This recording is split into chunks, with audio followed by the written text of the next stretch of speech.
हुकूमत की उल्टी गिनती शुरू हो चुकी है। हुकूमत कोलैप्स कर चुकी है। बिलावल भुट्टो जरदारी कहते हैं कि ये सिर्फ मैं नहीं, बड़े बड़े लोग कह रहे हैं। उनकी उल्टी गिनती पीपल्स पार्टी ने नहीं, नून लीग ने शुरू करवाई है। बिलावल भुट्टो जरदारी कहते हैं कि वज़ीर-ए-आज़म के इर्द गिर्द लोगों की नीयत साफ नहीं है। ये वज़ीर-ए-आज़म को इत्तेहादियों से भी लड़वा रहे हैं। अगर सिस्टम कोलैप्स है तो इसका हल भी होगा। चेयरमैन पीपल्स पार्टी बिलावल भुट्टो जरदारी का बाग में जलसे से खिताब। कहा, हमारी लड़ाई तो इलेक्शन तक महदूद है, उनकी असल लड़ाई है। मुस्लिम लीग नून का एक खास हिस्सा वज़ीर-ए-आज़म की हर कोशिश को नाकाम बनाता है। बिलावल भुट्टो जरदारी ने कहा, उनकी गलत फहमी है कि आज़ाद कश्मीर में उनकी हुकूमत बनने वाली है। इंतजार करें, आधा इलेक्शन अभी रहता है, नून लीग वालों को लग पता जाएगा।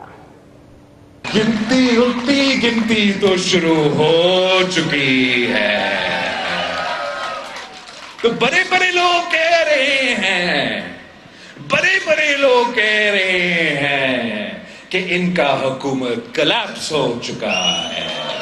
पाकिस्तान पीपुल्स पार्टी का और नून लीग का लड़ाई तो ये इलेक्शन में होगा। इलेक्शंस में तो होता रहता है, लेकिन असल लड़ाई कुछ और है।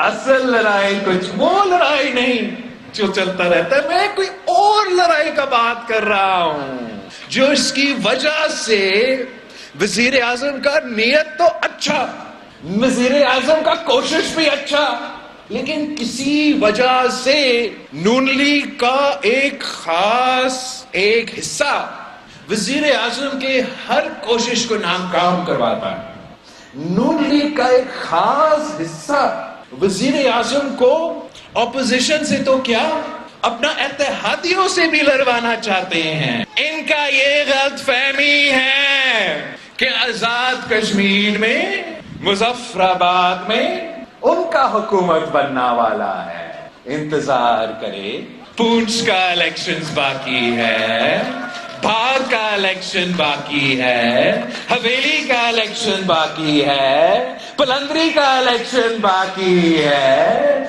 अब तो आधा इलेक्शन रहता है, 11 सीटें रहते हैं, और इंशाल्लाह ताला इन नून लीग वालों को लग पता जाएगा।